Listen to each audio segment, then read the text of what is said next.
All right, today we're tackling something that drives so many of us crazy. We're going to dive into this powerful but super simple breathing technique that's designed to go after one of the most common fitness frustrations out there. I mean, you've totally been there, right? You're running your heart out, you're putting in all this work, but that stubborn belly fat, it just will not budge. It's so frustrating. And you start to wonder, is there a better way? Well, what if the answer wasn't about pushing harder, but about trying a completely different approach? So, the solution we're going to look at comes from ancient India. And honestly, the best part? It's so simple. It requires almost no effort. You can seriously do it anywhere. On your bed, sitting in a chair, you can even do it all tucked into a warm blanket on a cold morning. So let's just compare the two approaches for a sec. You've got intense running, right? Super effective for sure, but man, it's high impact. It can be really tough on your knees. But then you've got this breathing technique. It's called Kapalbhati. It's totally low impact and get this, when you do it right, it's considered to have zero negative side effects. And as you're about to see, the benefits, they're just astounding. Okay, so get this. This is really the core idea here. Just 10 minutes of this practice can actually generate more blood circulation throughout your body than a 10-minute run. Think about that. It's this powerful internal workout you can do while sitting perfectly still, and it's considered safe for pretty much everyone, from little kids all the way up to the elderly. All right, I know what you're probably thinking. This sounds way too complicated, but it's really not. Let me just break it down for you step by step. Okay, the whole secret is in the exhale. So first, just sit comfortably, make sure your spine is straight, keep your mouth closed the whole time. Now all you do is exhale, forcefully and quickly, through your nose. And as you do, you pull your stomach in. And don't even think about the inhale, seriously. Your body will just automatically take care of that for you between each puff out. That's literally it. Now the rhythm here is pretty important. The goal is to aim for about one exhale, one stroke per second. And if you do this for 10 minutes, even if you take a few little breaks, you can easily hit around 500 strokes. Of course, you can start way slower and just build up your pace over time, no pressure. Okay, now for the really cool part. Let's talk about the incredible benefits, because they go way beyond just fat loss. This is really about transforming your health from the inside out. So the name itself kind of gives you a clue. Kapal means forehead, and bhati means shining. So it's called the shining forehead breath. Why? Because it's believed to purify your blood and boost your hemoglobin, which brings this natural, healthy glow to your face. You might even feel this little sensation on your forehead when you practice. That's how you know it's working. And this is what's so cool about what's happening inside your body.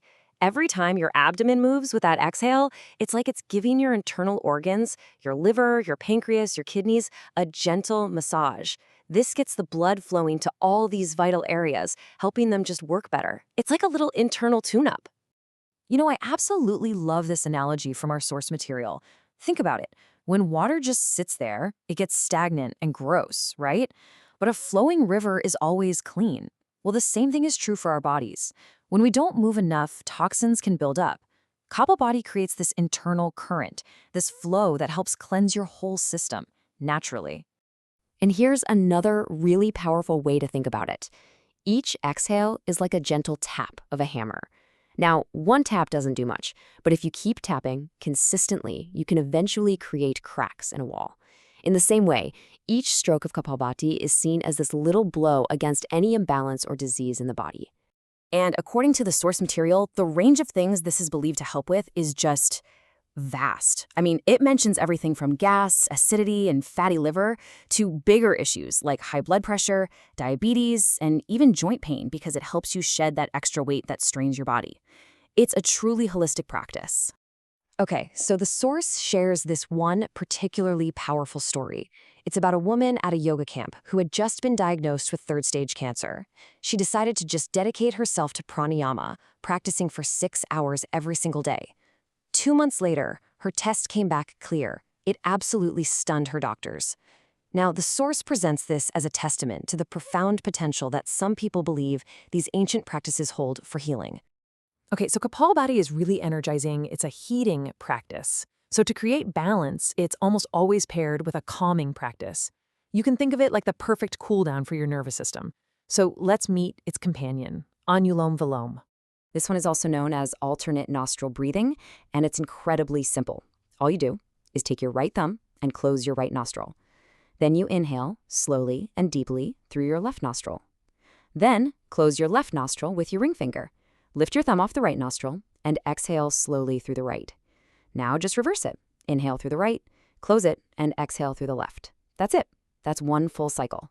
So why are we doing this whole nostril switching thing? Well, this practice, it's also called Nadi Shodhana, or channel purification, is believed to balance the two hemispheres of your brain. The left nostril is linked to your right brain, the creative side, and the right nostril is linked to your left brain, the logical side. So by alternating, you're bringing them both into harmony. And this is believed to boost your concentration, your memory, and even your creativity. And the benefits here are just so calming. It's absolutely fantastic for reducing anxiety and stress. And hey, if you have trouble sleeping, doing this for a few minutes in bed can be a total game changer. It also naturally helps you breathe deeper and gets more oxygen into your body, leaving you feeling both energized and really, really peaceful. All right, so now we have these two super powerful techniques. But how do we actually put them into practice to get all these amazing benefits? Well, the secret, like with anything worthwhile, is just one thing: consistency. And the source gives a perfect analogy for this. Just imagine you're putting milk on the stove to boil. You turn the heat on for 2 minutes, then you turn it off for 2 minutes, then on again. Is that milk ever going to boil? Nope. It's the exact same thing with this practice. If you do it for a few days and then stop, you're not going to see the results. You need that consistent daily heat to make it work. And this really shows you what I mean. If you only practice once in a while, you get these minimal, fleeting benefits. But when you practice every single day, you create this compounding effect. The benefits just build on each other day after day, and that's what leads to real, lasting transformation. So here's your simple, totally actionable plan: a 15-minute daily habit. You start with 10 minutes of that energizing Kapalbhati to cleanse and wake up your system. Then you follow it up with 5 minutes of the calming Anulom Vilom to balance out your mind and your nervous system. That's it, just 15 minutes a day. It really is such a simple routine, but the potential is just profound. From your physical health to your mental clarity and emotional balance, the changes can be huge. So the final question is, could dedicating just 15 minutes a day to something as basic as your breath really change your life? The source suggests the answer isn't in thinking about it, but in actually doing it. The only way to find out is to give it a try.